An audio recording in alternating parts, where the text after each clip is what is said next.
You couldn't make this up. Asylum seekers have been stopped at airports in the UK trying to go back to the country that they are apparently fleeing in order to see their relatives at Christmas.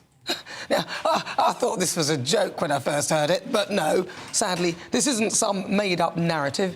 It comes from Border Force Chief Phil Douglas, who was talking about how the Border Force carry out their outbound checks during Christmas time, and he just happened to mention that this was going on. Have a listen. We do find a lot of people who, for example, have claimed asylum in this country and are heading back to their home country for holidays, which obviously isn't allowed.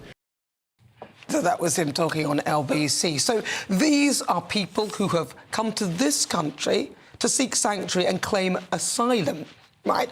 But according to the definition of asylum seeker, an asylum seeker is a person who has left their country and is seeking protection from persecution and serious human rights violations in another country, but who hasn't yet been legally recognised as a refugee and is waiting to receive a decision on their asylum claim. So if they're claiming asylum according to the definition, how come, if they are genuine and truly fleeing persecution from their country, why are they trying to get back there on a plane for Christmas? It's hilarious. They're obviously not scared of flying, which begs the question as to why they didn't just take a plane in the first instance to get to the UK. Why come via a small boat and pay over the odds to take a trip via an overpriced, dangerous dinghy when a flight would be so much cheaper and considerably safer? Why indeed? Could it be something to do with the hotels, iPad, cash in hand, food and shelter?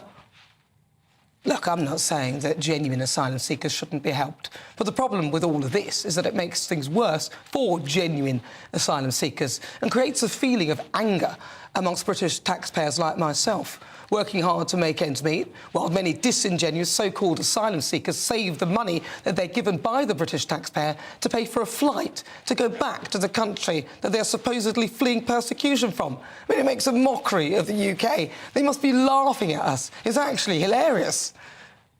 So what will the bleeding heart liberals, the wokerati, the Gary Linekers make of this, eh? How can they defend it? Are they going to carry on opining for these people, picking on words like invasion and calling anyone who dares to point out the insincerity of many of those who come to our shores illegally after chucking away mobile phones and any form of ID? So how will these so-called asylum seekers return to the UK? Are they going to do the dinghy thing again? Let them leave. But they can't come back. But the dinghy is just a drop in the ocean, pardon the pun. Don't get me started on our over-generous legal migration rules. Rishi Sunak is also making a mess of that, softening his stance on income required to come here.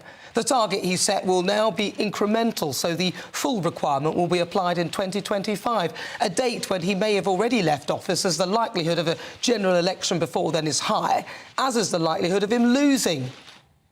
Soft-touch Britain, here we come. We'll buy into any story of woe. It's pathetic.